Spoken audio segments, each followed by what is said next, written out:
Hello friends, welcome to our channel smart study with R S. और आज के lecture के अंदर हम हरियाणा के जो नया मंत्रिमंडल गठित हुआ है, हरियाणा के अंदर जो मंत्रिमंडल बनाया है उसको डिस्कस करेंगे कंप्लीट। किसको कौन सा मंत्रालय मिला है उसके अंदर हम सबसे पहले डिस्कस करेंगे कैबिनेट मंत्री और जो हैं स्वतंत्र प्रभार वाले, दोनों ही डिस्कस करेंगे। हरियाणा की जो है विधानसभा के अंदर मंत्री जो बने हैं, उससे पहले क्या है, मैं एक थोड़ा डिस्कशन कर देता हूँ कि यहाँ पे कैबिनेट मंत्री कैसे बनते हैं, उसके बारे में बता देता हूँ। सबसे पहले क्या है कि हमारे पास है, आपको पता होना चाहिए, मैं इसको थोड़ा साइड करके, कि हरियाणा के अंदर विधानसभा सीट कितनी है। 90 सीटें हैं भाई। 90 सीटों पर इलेक्शन होता है विधानसभा का हरियाणा के अंदर। और इसके अंदर क्या है, हमारा जो है यह इस 90 सीटों के अंदर 90 सीटों का अगर हम कितना कैबिनेट मंत्री बना सकते हैं, 15% बना सकते हैं।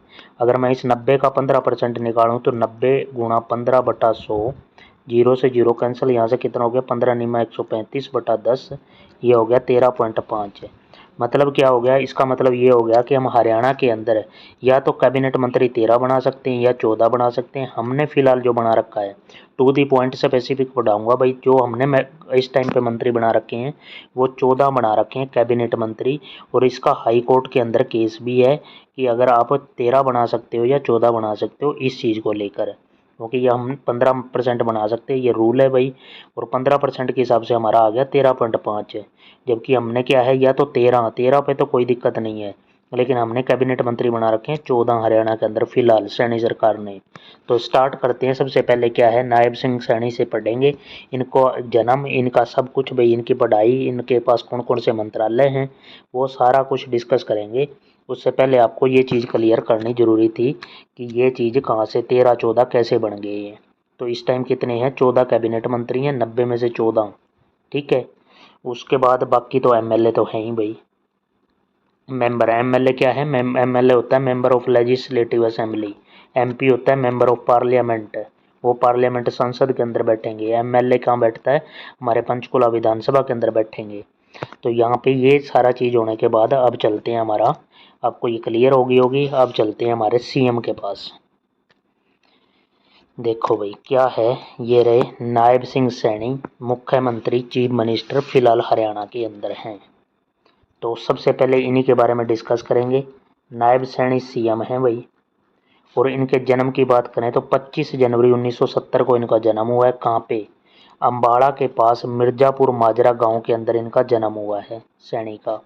उसके बाद नेक्स्ट क्या है, वह मूल रूप से क्या है, ये पॉइंट भी आपको, मूल रूप से कुरुक्षेत्र के मंगोली जटान गांव के रहने वाले हैं। उनका परिवार काफ़ी वक्त पहले अम्बाड़ा जिले के मिर्ज़ापुर गांव में आकर बस गया था भाई। मतलब इनका जन्म जो पूछे तो आपको क्या बताना है, अम्बाड़ा ही बताना है।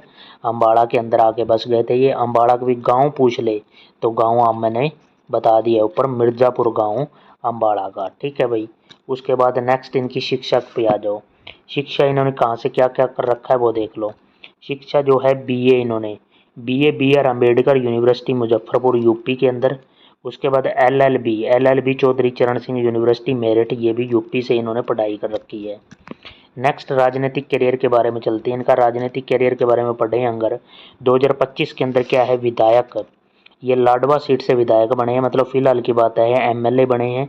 लाडवा कहाँ पे पड़ता है, मैं के आर लिख रहा हूँ, कोई समझ आना, कुरुक्षेत्र से भाई, ठीक है। लाडवा सीट से ये विधायक बने हैं, तभी तो सीएम बने हैं ये। वही यहाँ पे विधायक बना, विधायक होना चाहिए भाई सीएम बनने के लिए, पहले किसी सीट से चुनाव तो लड़के आएगा।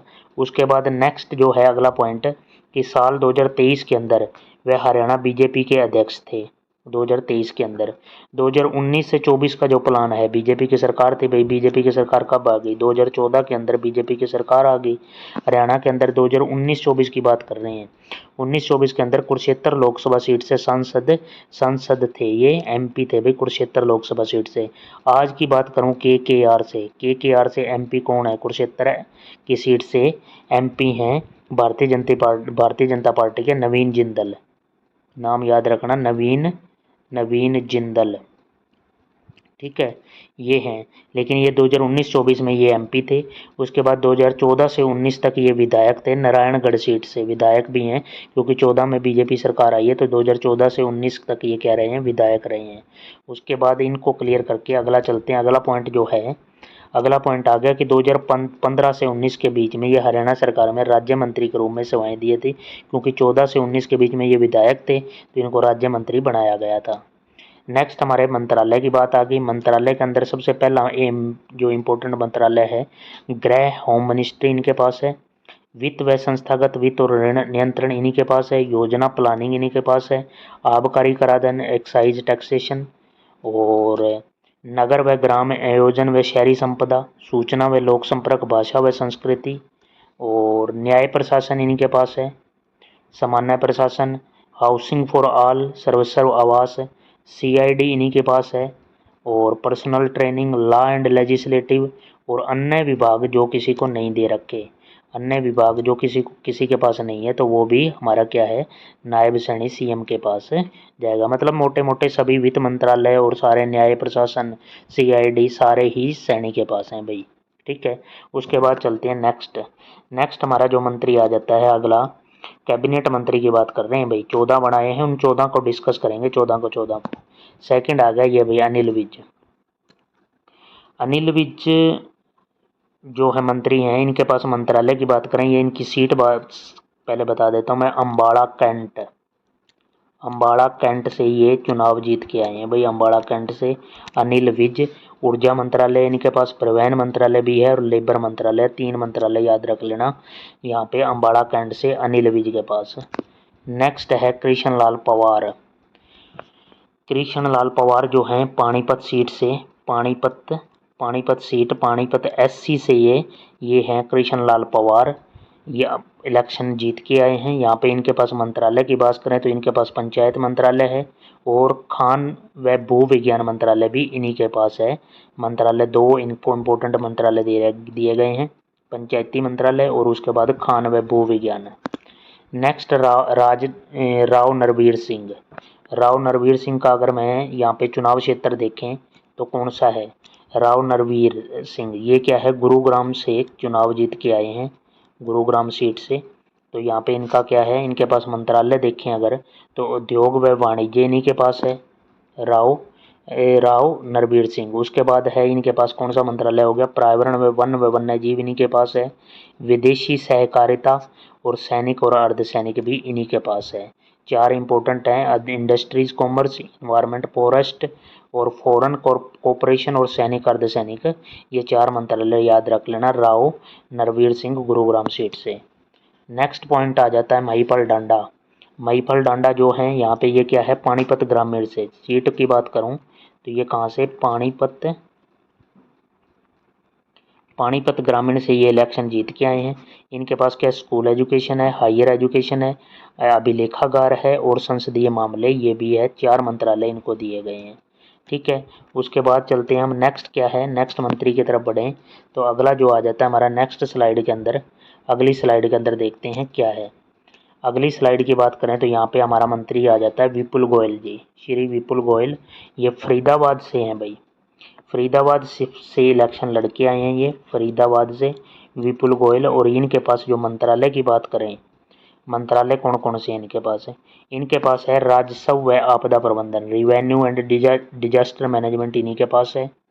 शहरी स्थानीय निकाय इनके पास है और सिविल एविएशन मंत्रालय भी इन्हीं के पास है। सिविल जो भी हमारा एयरपोर्ट वगैरह और इनका रख रखाव और शहर का जो भी सिस्टम दे रखा है, अर्बन लोकल बॉडीज इन्हीं के पास है और रिवेन्यू का भी इन्हीं के पास है। नेक्स्ट हमारा आ गया मंत्री अरविंद शर्मा। अरविंद शर्मा की सीट की बात करें तो गोहाना सीट से ये एमएलए हैं और अरविंद शर्मा गोहाना सोनीपत।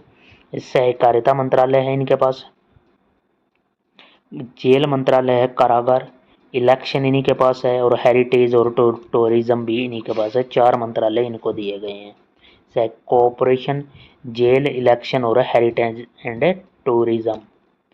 अगला हमारा मंत्री आ जाता है श्याम सिंह राणा। श्याम सिंह राणा की सीट की बात करें तो इनकी सीट का याद रखना रादौर, यमुनानगर लिख रहा हूँ, YNR। रादौर यमुनानगर। मंत्रालय की बात करें तो कृषि मंत्री हैं ये सीधा, वैसे कृषि व किसान कल्याण ये मंत्रालय का पूरा नाम है। उसके बाद कृषि के साथ और क्या आएंगे, कृषि के साथ पशुपालन डायरी भी आएगा और मत्स्य पालन फिशरीज भी आएगा भाई, ठीक है, सिंपल हो गया। उसके बाद रणवीर गंगवा 9 नंबर है, भी नंबर भी ध्यान रखना, 9 नंबर चल रहा है भाई। तो रणवीर गंगवा इनके पास क्या है, रणवीर गंगवा कहाँ से, बरवाड़ा से, बरवाड़ा सीट से ये एमएलए, और इनको मंत्री बनाया गया था, कैबिनेट मंत्री बनाया गया है।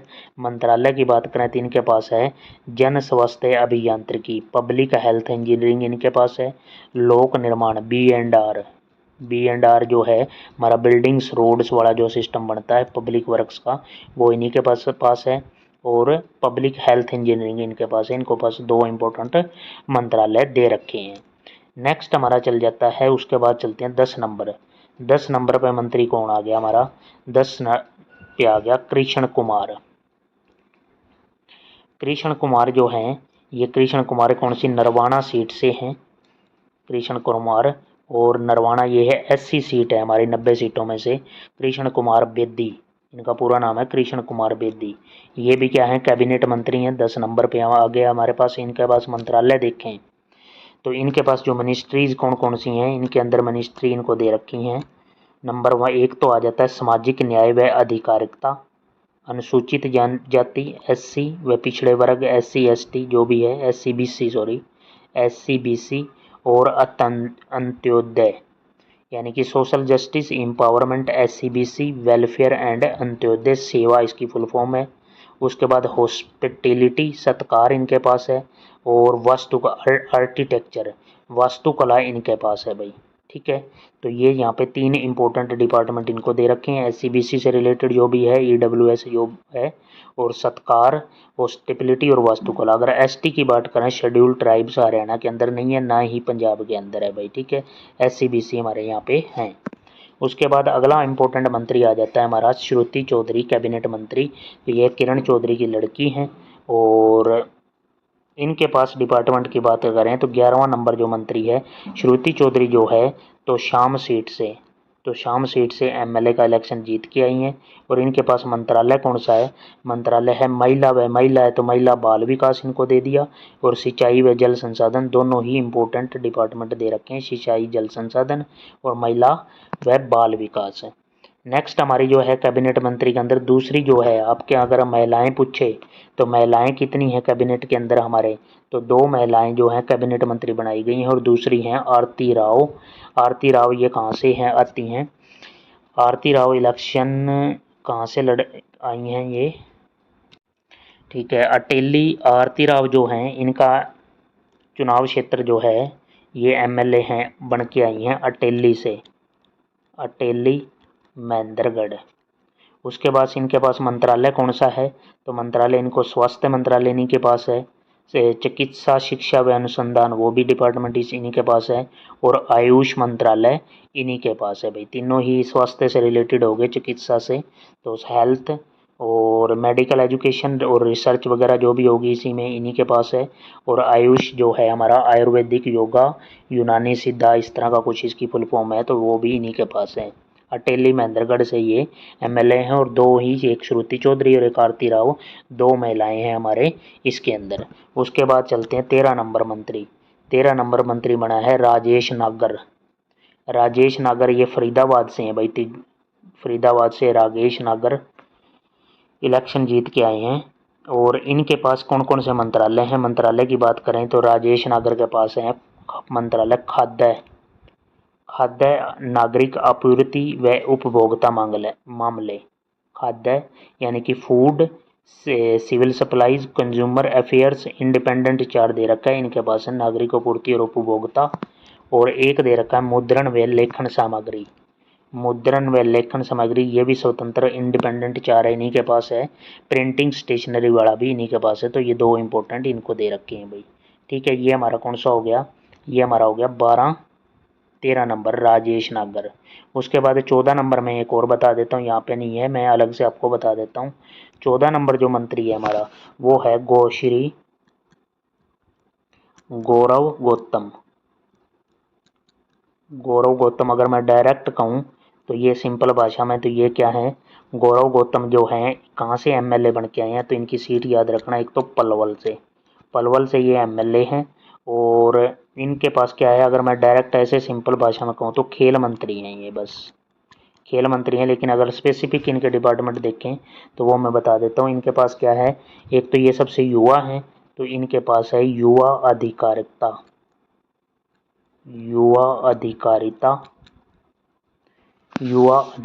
अधिकारिता इनके पास है। और उद्यमिता जो कहते हैं यूथ एम्पावरमेंट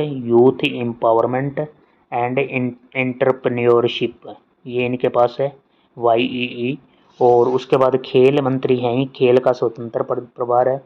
उसके साथ इनको साथ एक अटैच किया हुआ है, अटैच कर रखा है किसमें, लॉ के अंदर, लेजिस्लेटिव, ये अटैच्ड हैं CM के साथ, कानूनी व विधायी, जो हमने पढ़ा था कानूनी व विधायी। ये सब इंडिपेंडेंट नहीं है इनके पास, ये CM के साथ अटैच है ये डिपार्टमेंट।